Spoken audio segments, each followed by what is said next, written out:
Today we're going to look at the distributive property. Now, let's go to the next slide and see.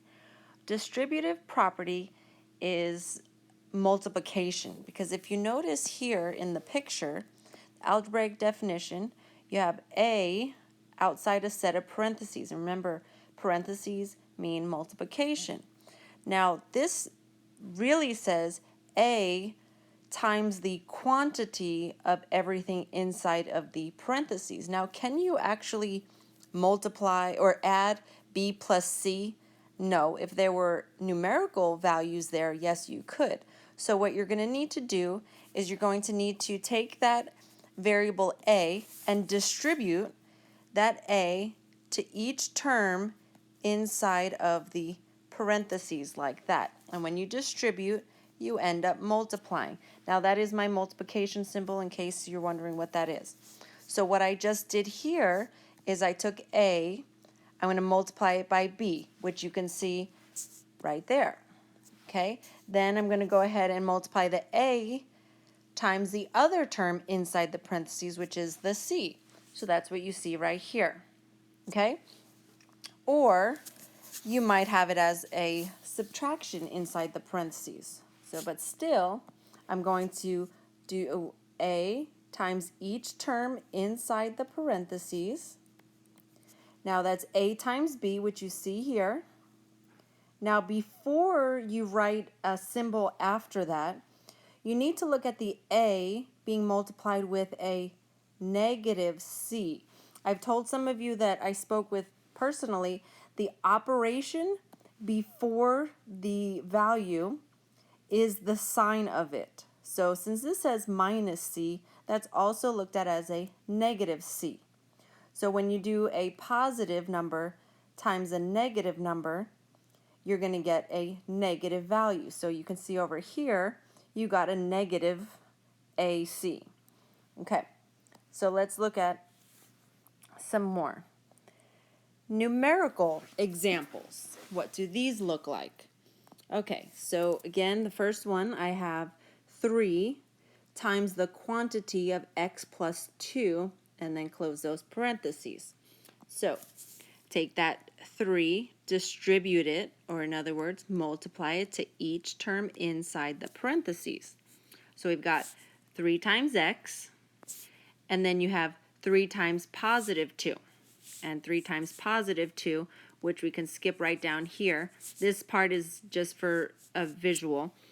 So 3 times x, you can't actually multiply that, a number and a letter, so you just write the number and the letter together. But then when you get to this part here, 3 times positive 2, you end up with a positive 6, so then you just write positive 6 plus 6. Okay, so that would be your answer right there. Looking at this next example, again, all this extra up top here is to give you more of a specific visual, but I will skip a little bit just so you can get straight to the point here.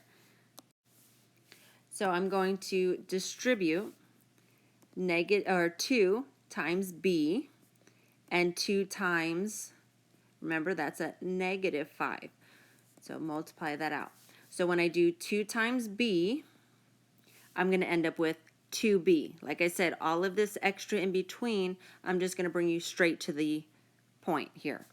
So 2 times b was 2b. Don't write anything yet. Then do 2 times negative 5, and 2 times negative 5 will give you a negative 10. And then you just piece it together like that. Okay, so that's those couple examples. Let's continue on. So modeling the distributive property. Now again, there's a lot, since this is in your notes, that you don't have to write down. It's just for you to understand where these values are coming from. So this first example, we have negative 2, that's getting distributed to the 3c, and the negative 2 that's getting distributed with the positive 4. Okay, so we're multiplying that. So remember, this goes, the operation there goes with the 4.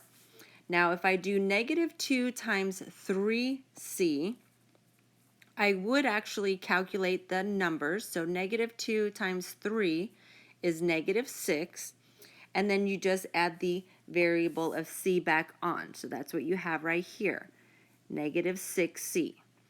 So from there, we go back to the problem and we do -2 times +4, and -2 times +4 will give you a -8.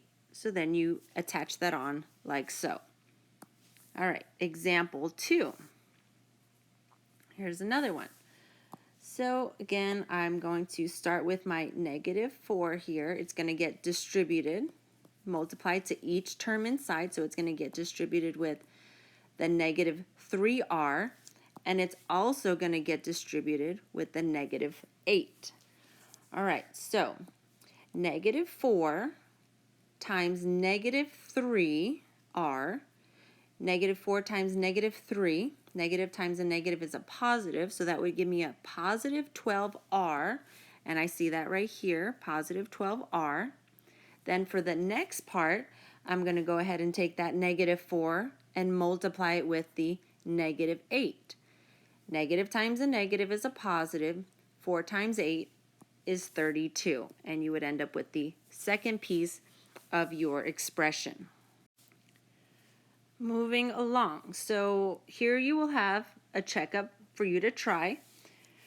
Which of the following correctly simplifies the following expression? Type the answer in the blank below. So you try this, distribute the 5 to each term in the inside of the parentheses, pick your answer, and write the choice you picked down below.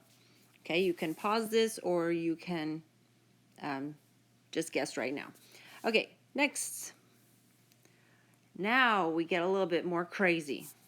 Now don't get intimidated, because it really does not have to be that hard.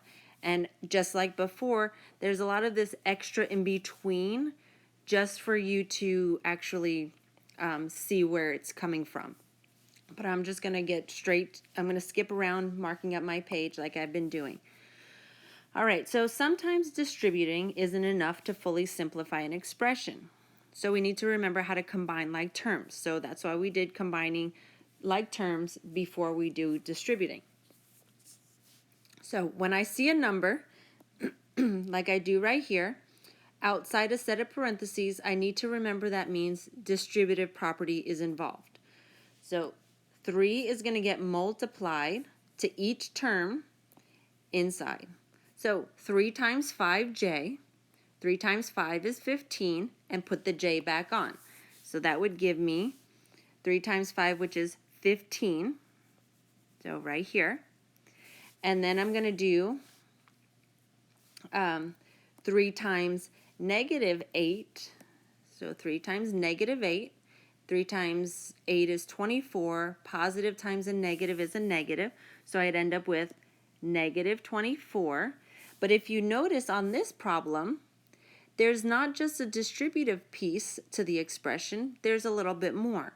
So this actually said 3 times the quantity of 5j minus 8 plus an extra 9j, right? Well, the 3 does not get distributed with that 9, only what's inside the parentheses. So that 9j is just going to be brought down. So remember, 15j came from 3 times 5, and put the j back on. That minus 24 came from the 3 times -8, and that plus 9 was just brought down from the original problem. Okay, so now from here, when you look at it, you're like, oh, there's 2 j terms. Well, if I have 2 j terms, I'm going to need to combine those. So 15j is going to combine with 9j, and 15j's plus 9j's will give me 24j's and bring down that constant of minus 24. Okay, it is a little long, but you can do it. All right, so last checkup, one where you have to do double work, which you have a number outside a set of parentheses. So remember, like I said before, when you see a number or a term outside a set of, right against a set of parentheses, you're going to have distributive property. So that -7 needs to get distributed to each term inside the parentheses, not all the way out to that 20. Okay, so that -7 will be multiplied to each term in the parentheses, and then you just bring down that -20. Okay, you try that example yourself. Good luck with this assignment.